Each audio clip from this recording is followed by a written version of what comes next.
Magandang araw po mga bayang karista. Ngayon po ay araw ng Biyernes, January 26, 2024. Karera po ng Metro Turf, Malbar, Batangas. Meron po tayong 8 karera sa araw na ito. Nandito lang po yung lingkod, Drunken Master Wangbu, aka Eloa Tubudoy, para magbigay ng giya at analysis sa inyo mga bayang karista. Mga bayang karista, ang start po ng karera natin ay 5 p.m. At bago po ako magsimula magbigay ng giya at analysis, huwag pong kalimutan subscribe, like and share YouTube channel ko po. At syempre huwag din pong kalimutan i-click yung notification bell ko para updated po kayo sa mga bagong videos ko. Kaya mga bayang karisa, shoutout muna ako. Happy birthday po sa kumpare kong chairman na si Roderick Suarez. Happy birthday rin po sa boss kong sheriff kay Boss Arnold Lim.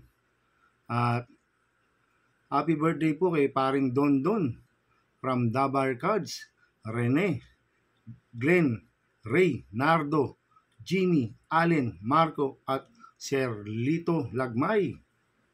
Happy birthday ulit sa iyo, paring Don Don. At happy racing po sa mga taga Double Rock o TV, kay Boss Jing Garcia, kay Bro Rikitik, Magaan, Dakila, kay paring Junior Falcon, kay Boss Warren Antimano, kay Sir Ricardo Usison, kay Ma'am Angie, at sa mga teller dyan, kay Sir Jasper at kay Sir Edwin. Happy racing sa inyo sa mga taga Double Rock. At happy racing po kay Boss Manuel Chua at kay Boss Chuck Ompok. Happy racing po. Kaya mag-start na po ako sa pagbibigay ng giya at analysis.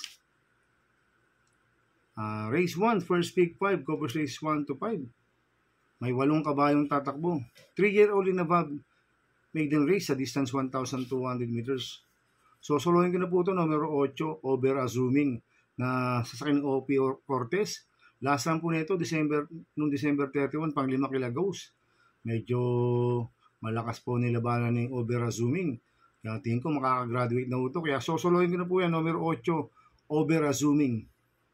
Sa race 2 po tayo, winner take all covers race 2 to 8. May 5 kabayong tatakbo.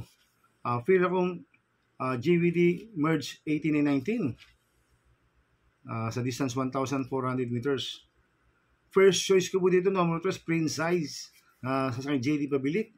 Itong si Prince Ice ay lasan po nito noong December 10, pang 5 kila inclusion.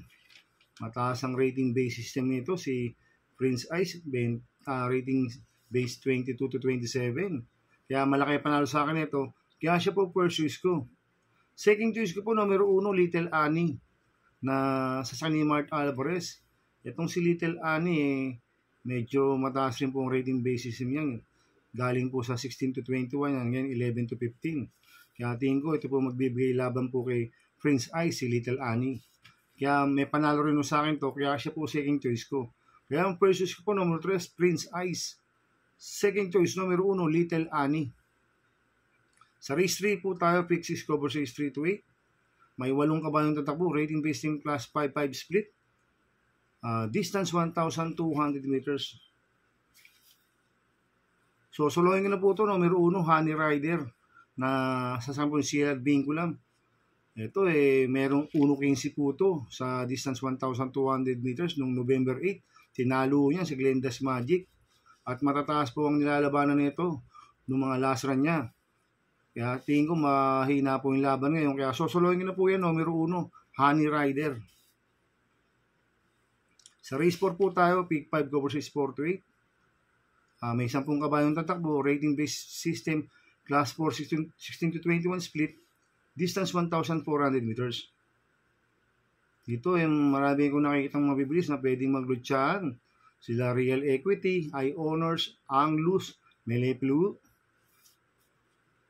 Tingin ko maglulutsahan niya, kaya pipili po tayo ng mga pwedeng rumimate. Kaya ang first ko po dito, numero 4, Kaboom, na sasakyan po ni Pabs Caballero. Ito, lasan po nito, January 21, pang-4 po siya, kala Gold Digger. Cambio init, binigyan na po kay Pabs Caballero, lasan JD Flores po sumakay dito. Kaya malaki panalo sa akin ito, kaya siya po first choice ko. Second choice ko po, numero 1, Agaron, na sasakyan po ni A.R. Villegas. Ito si Agaron nung lasan po na ito, January 15, pampito po siya kila California King. Medyo mabigat din po nakakalaban. Kaya malaki po panalo sa akin ito. Kaya siya po ang second choice ko. Lalaga ko pong third choice na Pandiado, yung bumaba po ng rating base system. Numero 6, Double Happiness na sa kanya Wild Bautista. Ito magandang diado ito dahil diado sa inete. Kaya siya po third choice ko na Pandiado. Kaya ang first choice po, numero 4, Kaboom. Second choice, numero 1, Agaron. Third choice sa Pandiado, numero 6, Double Happiness. Sa race 5 po tayo, pick 4 covers race 5 to 8. May 10 kabayong tatakbo. Rating base system class 5-5 split. Distance 1,400 meters. Ito sa race 5, tingin ko anybody's race po ito.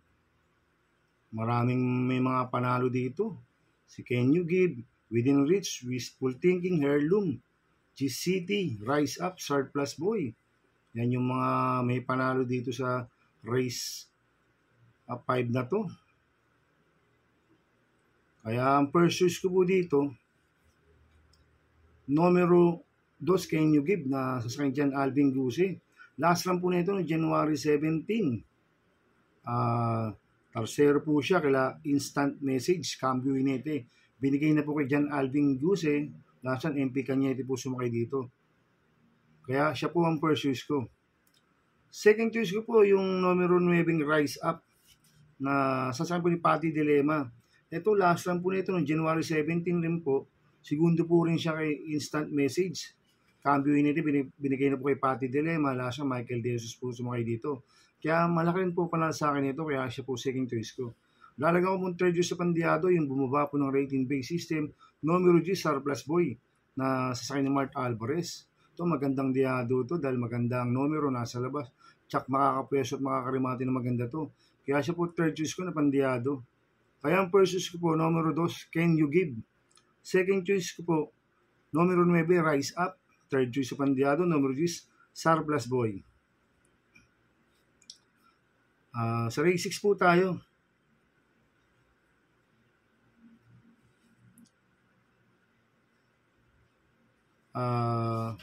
May 8 kabayong tatakbo. Rating base system class 5, 6 to 10 split. Distance 1,200 meters. Dito sa race 6, tingin ko anybody's race po to. Marami rin pong may panalo dito. Halos karamihan panalo dito sa race 6. Kaya magdagdag ko kayo dito ng kursunada nyo. Ang first choice ko po dito, hindi banderang numero 4, Mr. Manileñal, na sasabi po J.D. Flores. Last lang po nito noong December 17. Pang-anim po siya. Kaila Mandatum, si Mr. Manileñal, mabilis na kabayo ito. Ang kupang distansya, 1,200 meters. Kaya malaki panalo sa akin ito, kaya siya po first choice ko. Second choice ko po yung numero 5, Southern Man, na sasakyan po ni O.P. Cortez. Last lang po na ito noong January 19. Pang-apat po siya kay Lanoir. Ito, gamay ni O.P. Cortez to. Kaya sa akin, malaking po panalo sa akin ito. Kaya siya po second choice ko. Lalagyan ko po third choice sa Pandiado, yung bumaba po ng rating base system, numero 7, Love Radio, na sasakyan Jan Alvin Guse.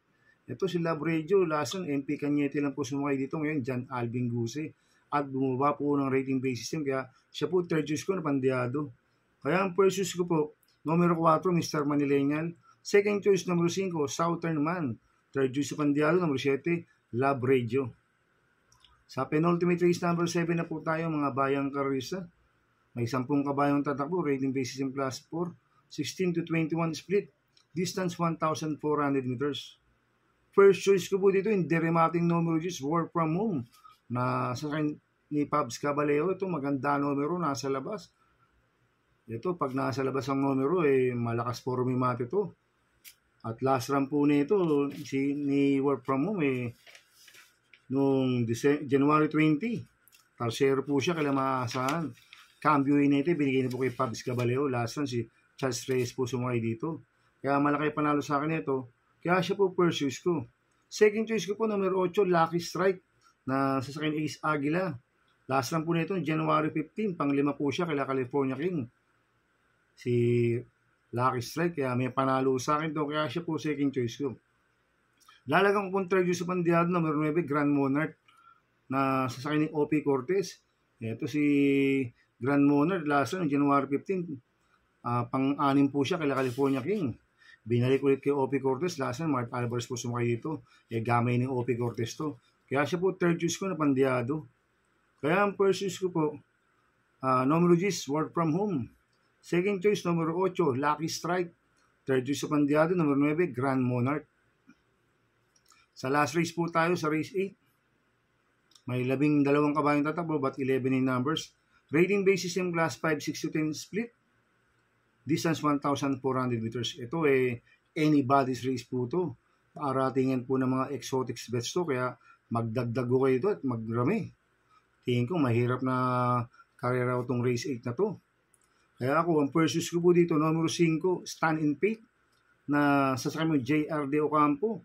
Last lang po nito, January 14, pang-5 po siya, kaya may Diamond, si Stand in Faith. Kaya malaki panalo sa akin ito, kaya siya po first choice ko. Second choice ko po, numero 4, Ruti, na sasakay po J.D. Flores. Last lang po nito, January 10, pang-4 po siya, kaya Nosen Yangyana, si Ruti. Swerting hiniti po yung sasakay, J.D. Flores. Kaya may panalo sa akin to, kaya siya po second choice ko. At lalagyan ko po third choice sa Pandiado, numero 6, Waray na, Mayda pa, na sasakay JB Bakaykay. Last lang po nito, January 13, segundo po siya kay Ambul Strike, si Waray na, Mayda pa. Kaya sa akin, magandang diyado to. Kaya siya po third choice ko na Pandiado. Kaya ang first choice ko po, numero 5, Stand in Faith. Second choice ko po, numero 4, Ruti. Third choice sa Pandiado, numero 6, Waray na, Mayda pa. Good luck and happy racing mga bayang karorista. Inuulit ko, ito'y gabay ko lang at analysis ko. Pero pagdating sa tayan, kayo pa din na masusunod. Sana iswertin po tayo ngayon at magsitama. Kaya good luck po sa ating lahat mga bayang karorista. Kaya mga bayang karorista, please subscribe my YouTube channel at Tubudoy 2.0. Sana lagi niyo pong panoorin yung ads ko, huwag niyo pong skip. Kaya maraming salamat po sa inyo and God bless.